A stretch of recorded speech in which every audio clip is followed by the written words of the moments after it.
Curly in NICU, and that baby needs a blood transfusion. Are we going to give it tainted blood? Is it copper? Is it lead? Is it TTHMs? Is it nickel? Is it cambium? Is it any other thing that was in that nasty Flint River that they did not check for? What about the organs that have already been donated? The bones that are on ice? He didn't have an answer. He's got a team of 14 with him, the top doctors in the world. One of them is from the Department of Justice. DOJ is here, people. But what do we got? We don't have any pipes. We have no water buffaloes. I contacted Homeland Security when all this started. I asked for water buffaloes. We had our petition. And as soon as they flipped the switch to take us back to that nasty water, to get us off the Flint River to go back to Detroit, that was the end of that. There's been no response for your health care. There's no free blood tests for adults. We do not have a list of victims, and John Gleason knows that we have our registry. Would be very beneficial if we had software where we could get a list of our victims. ATDSR is here. The rashes, they sent in the ACE team. That's what happened about 7 days ago when I met with the U.S. Surgeon General. But this is scary. This is real. We've been neglected. I live in Burton, but I've been poisoned too. I have 30 family members. One of my little cousins, his level's at a 5.5. His little sister, she's a year old, she's at a 4.5. Behavioral problems. I've been to the doctors. I've been to the ERs. I've seen the burns. The doctor at Hamilton North Point had the nerve to tell us that, well, you got a rash. Talk to the health department about that. No. I told him I had no respect for him. And how dare him say that the rashes and the burns are not from that water. Yeah, gentlemen in the back there, we're going to mind stand up. Yes, yeah.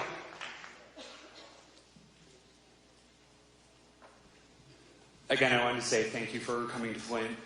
Infrastructure is kind of your thing, so thank you very much for coming here.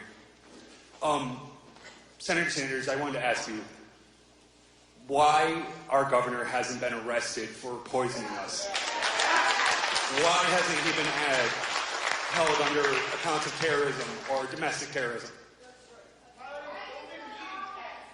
I have asked for his resignation. And I don't do this lightly. You know, people have political differences and you don't go around asking for somebody's resignation. But I think the dereliction of duty toward this community has been so extraordinary that I think in good conscience he should resign. I want to get back to the health issue. We stay on health for a moment. Is that, who wants to talk about? I see a hand back there. Ma'am? Yes, stand up, please. Yes. Can we get her a mic? Yeah, you got it. Okay. Yeah. My name's Yolanda. I have a family in Flint, and I have young family in Flint with little babies.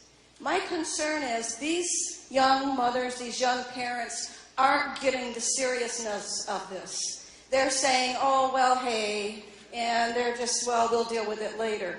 We really need community places where they can go get these blood tests, where we've seen where they've run out of blood strips. They've had to close the offices. The lines were so long they couldn't handle all the people that wanted to get tested.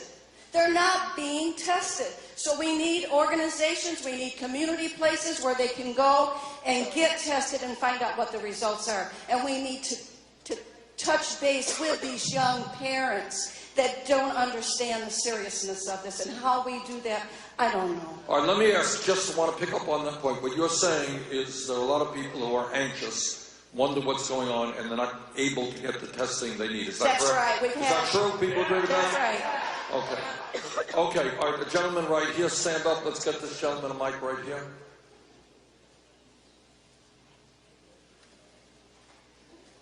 Hi, everyone. Thank you, Senator Sanders, for coming.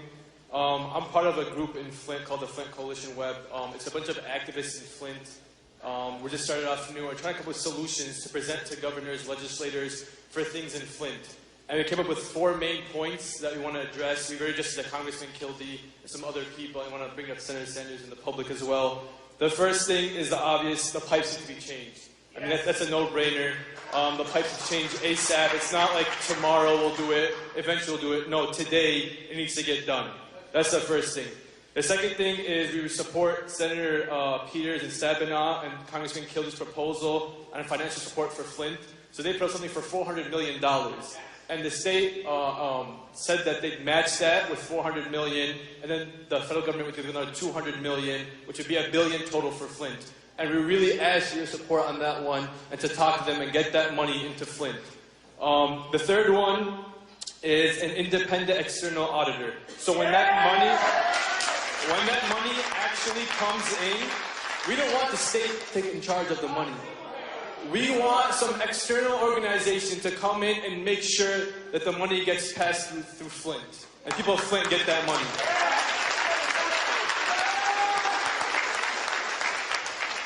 And then the last thing is to keep that money in Flint is also to make sure that people hired to do the job are from Flint. So the idea is to create more jobs in Flint, create more infrastructure, bring in the tax revenue.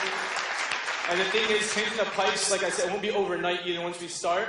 So another 2 years. That's jobs for people for at least 2 years. Income coming in, rebuilding the city back to the way it was. Thank you.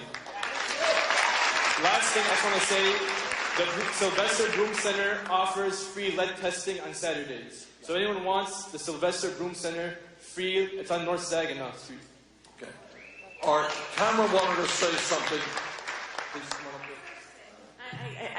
I'm going to be brief.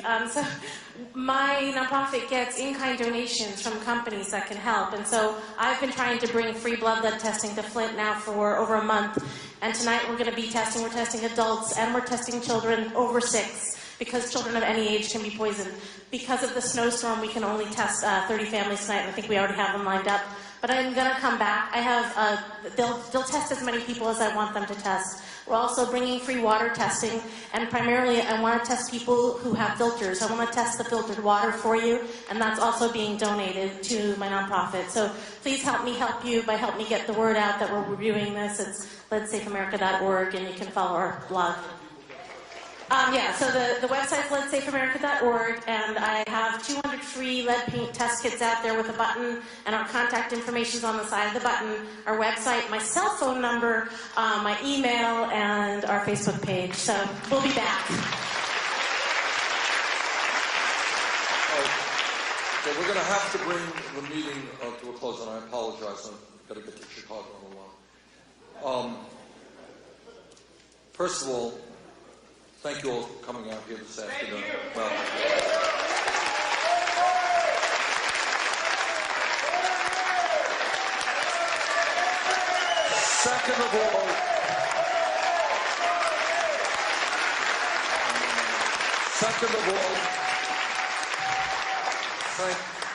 Second of all, thank you for your courage.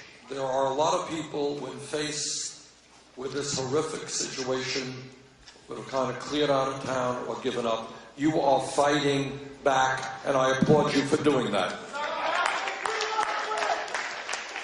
And the third thing is, what we have got to do is not only rebuild Flint, but we have, as a nation, got to get our priorities right. What is stunning, if we want a poor country, a desperately poor country, maybe we can understand this. This is the richest country in the history of the world.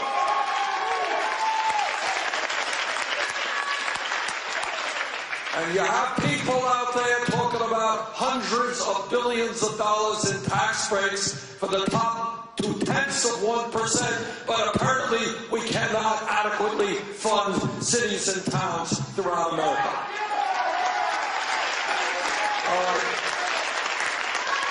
Flint can be a leader, and that's what you're doing, in changing national priorities and saying that every city and every town in this country is entitled to a strong infrastructure, good health care, good educational opportunities for their kids, a good environment. If we get our priorities right, that's what we've got to do.